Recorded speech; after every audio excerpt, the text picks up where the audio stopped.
मित्रों नमस्कार, मैं दिलीप पांडे। स्वागत है आपका मेरे YouTube चैनल में। मित्रों, आज हम आपसे इस वीडियो में सबसे पहले बात करेंगे अमेरिका से आ रही एक ब्रेकिंग न्यूज़ की। मित्रों, अमेरिका में एक आतंकवादी हमला हुआ है। ये लोन वुल्फ अटैक है और ये हमला किया है खामेनेई के एक समर्थक ने। क्या हुआ है इस हमले में, इसकी हम चर्चा करेंगे। इसके अलावा हम बात करेंगे अमेरिका की पूरी तैयारियों की। किस तरह से अमेरिका ईरान के अंदर हमला करने की तैयारी कर रहा है और किस तरह से इस बार जो हमला है वो सीधे खामेनेई पर टारगेट करके किया जाएगा, इसकी चर्चा आपसे हम करेंगे। इसके अलावा आपको हम ये बताएंगे कि जो मिडिल ईस्ट है वहाँ पे किस तरह से जो सैन्य हवाई अड्डे हैं, जो सैन्य अड्डे हैं अमेरिका के, वहाँ पर किस तरह से हलचल बढ़ गई है, वहाँ पर किस तरह की एक्टिविटीज़ हो रही है, इसके बारे में आपसे हम बात करेंगे। तो सबसे पहले हमारी बात होगी उस ब्रेकिंग न्यूज़ की जो इस वक्त अमेरिका से आ रही है। मित्रों, अमेरिका के अंदर लॉस एंजल्स में एक बड़ा आतंकवादी हमला हुआ है और ये जो हमला है, ये हमला एक पूरी भीड़ पर किया गया है।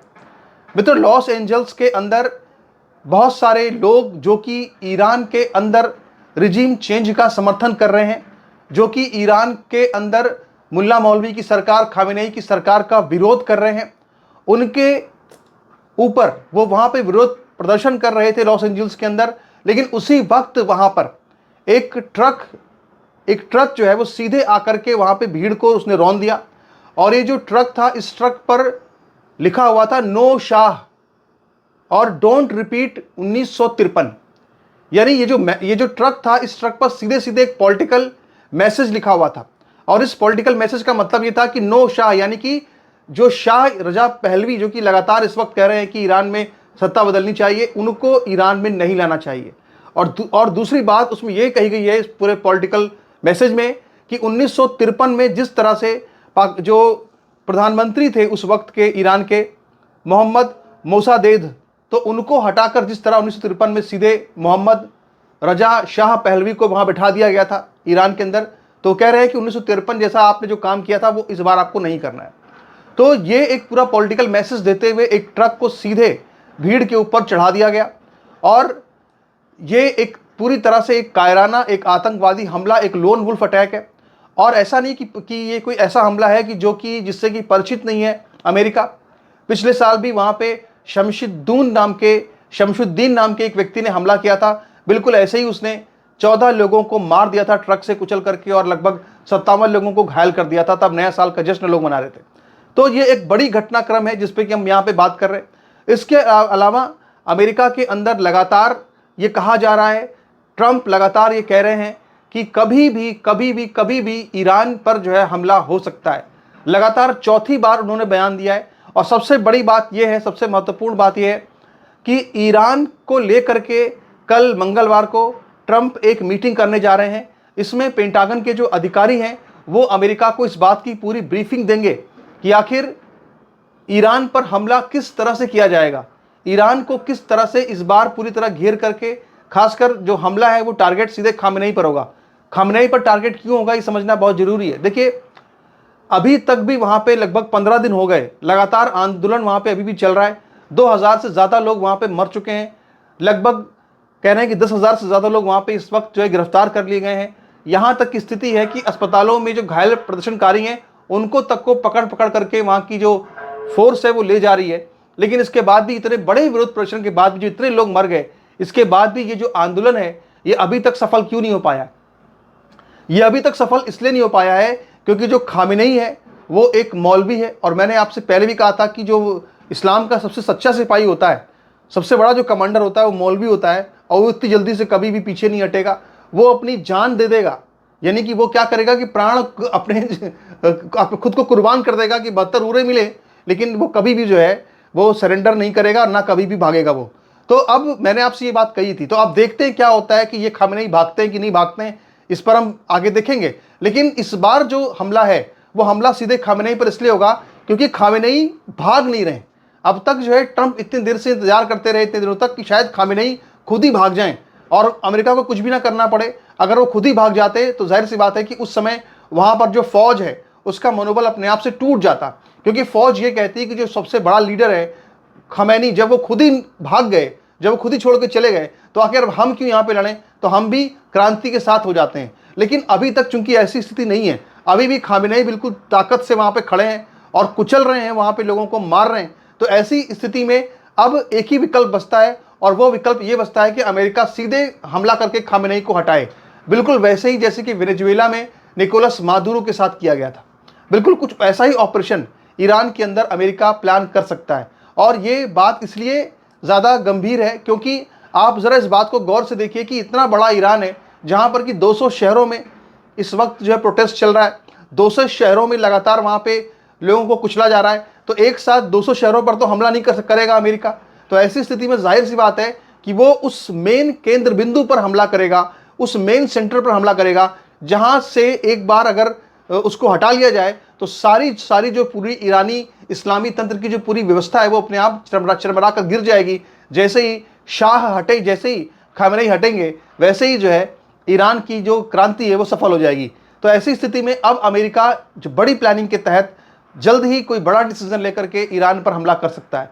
दूसरी तरफ ईरान जो है उसने भी अपनी पत्ते फेंकना शुरू कर दिए हैं। ईरान ने बड़ी चतुराई से अमेरिका के सामने एक प्रस्ताव रखा है। प्रस्ताव ये रखा है कि वो अमेरिका से बातचीत करने को तैयार है।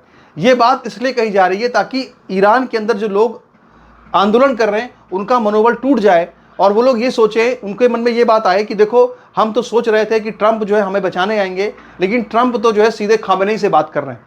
ये यहाँ पे सबसे बड़ा पॉइंट है, सबसे बड़ी चाल है जो अब तक ईरान ने चली है। इसके अलावा ईरान ने यह भी कहा है कि अगर कोई भी हमला अमेरिका पर होता है तो उसकी भी मिसाइलें तैयार हैं और ये जो अमेरिका हमला करेगा इस हमले को सीधे सीधे इजराइल का हमला माना जाएगा और सीधे सीधे इजराइल पर अटैक कर दिया जाएगा। जहां तक बात करें हम इजराइल की, इजराइल के प्रधानमंत्री बेंजामिन नेतन्याहू की, तो उनकी तरफ से भी लगातार अब मीटिंग्स का दौर जारी है। इजराइल की सुरक्षा को लेकर लगातार बैठकें हो रही हैं। इजराइल की हथियार, उनकी सुरक्षा, उनके सैन्य अड्डे, हवाई अड्डे सभी को लगातार अप टू डेट किया जा रहा है और युद्ध की तैयारी की जा रही है। इसलिए क्योंकि इजराइल ने वैसे तो मन बनाया है कि वो अपनी तरफ से कोई हमला नहीं करेगा, लेकिन इजराइल ने यह भी सोचा है कि अगर ईरान हमला करता है तो इसका पलटवार, इसका जो मुंहतोड़ जवाब है वो इजराइल की तरफ से किया जाएगा। और सबसे बड़ी बात यह है कि ईरान के पास इस तरह की मिसाइलें अभी नहीं है कि वो सीधे अमेरिका पर टारगेट कर सके, सीधे अमेरिका पर हमले कर सके। तो ऐसी स्थिति में उसके सामने सबसे करीबी जो बड़ा शत्रु है वो इजराइल है। तो इजराइल सीधे सीधे ईरान के हमलों की जद में आ सकता है। इसके अलावा इराक में जो ठिकाने हैं अमेरिका के, वहाँ पर बड़े हमले हो सकते हैं। इसीलिए जो इजराइल है वो खास तौर पर इस वक्त सबसे ज़्यादा वहाँ पर भी हलचल जो है बहुत तेज़ हो गई है। इसके अलावा अगर हम देखें मित्रों तो पूरे मिडिल ईस्ट में अमेरिका के जगह जगह पर सैन्य ठिकाने हैं। इन सैन्य ठिकानों पर भी हलचल लगातार देखी जा रही है। ये देखा गया है कि जर्मनी के अंदर अमेरिका का जो पूरा एक आर्मी बेस है, वहाँ से कई बड़े मालवाहक विमान जो है वो सीधे मिडिल ईस्ट के देशों में गए हैं, वो कतर में गए हैं, वो यूएई में गए हैं और इन देशों से भी, और इराक में भी गए हैं। तो ये जो बिल्कुल इराक तो बिल्कुल पड़ोस में है, यहाँ से भी वो बड़े हमले कर सकता है। इसके अलावा पाकिस्तान की जो सरकार है, पाकिस्तान की जो खुफिया एजेंसी आईएसआई है, वहाँ से भी लगातार अमेरिका संपर्क में है, वहाँ से भी लगातार सूचनाओं को इकट्ठा किया जा रहा है। यानी आप ये मानकर चलिए कि जल्द ही हो सकता है कि अमेरिका ईरान के अंदर फाइनल रिजीम चेंज करने के लिए फाइनल ऑपरेशन जो है वो कभी भी शुरू कर सकता है। अब ये ऑपरेशन जो है जब शुरू होगा तो किस तरह से होगा, इसको लेकर के भी जो अब तक खबरें सामने आ रही हैं, वहाँ के यूएस के जो अखबार हैं और तमाम अखबार, वॉल स्ट्रीट जर्नल, ये सब लोग इस तरह से बात बता रहे हैं कि हो सकता है कि ईरान की पूरी आर्थिक कमर तोड़ने के लिए, थोड़ी बहुत जो वहाँ पे अभी है भी अर्थव्यवस्था, उसको भी ख़त्म करने के लिए जो ईरान के तेल टैंकर हैं जो कि समंदर में घूम रहे हैं, उन तेल टैंकर्स पर भी अमेरिका कभी भी बड़ा हमला कर सकता है। इसके अलावा वहाँ पर साइबर अटैक हो सकता है, यानी कि जितने भी संचार प्रणाली है ईरान की सेना की, उसको पूरी तरह से ठप किया जा सकता है। तो ये सारी पूरी तैयारी हम यहाँ पे साफ साफ देख रहे हैं। और सबसे बड़ी बात यह है कि जो सारा फोकस है, वो सारा फोकस जो है इस वक्त अमेरिका का वो खामेनेई के ऊपर है, क्योंकि इस बात को सबको पता है कि जब तक खामेनेई वहाँ पर रहेंगे तब तक क्रांति सफल नहीं हो पाएगी, क्योंकि तब तक जो IRGC वगैरह जो है उनका मनोबल लगातार ऊंचा रहेगा। एक और बड़ी बात यह भी है कि कुछ ऐसे भी हमने देखा कि कुछ ऐसे भी जो कि वहाँ पे फोर्सेस थी जिन्होंने कि हमला करने से मना कर दिया, अपने लोगों पर गोली चलाने से मना कर दिया। तो इस समस्या को देखते हुए ईरान के खामेनेई ने सीधे सीधे इराक से जो शिया लड़ाके हैं उनको सीधे सीधे यहाँ बुलाया है।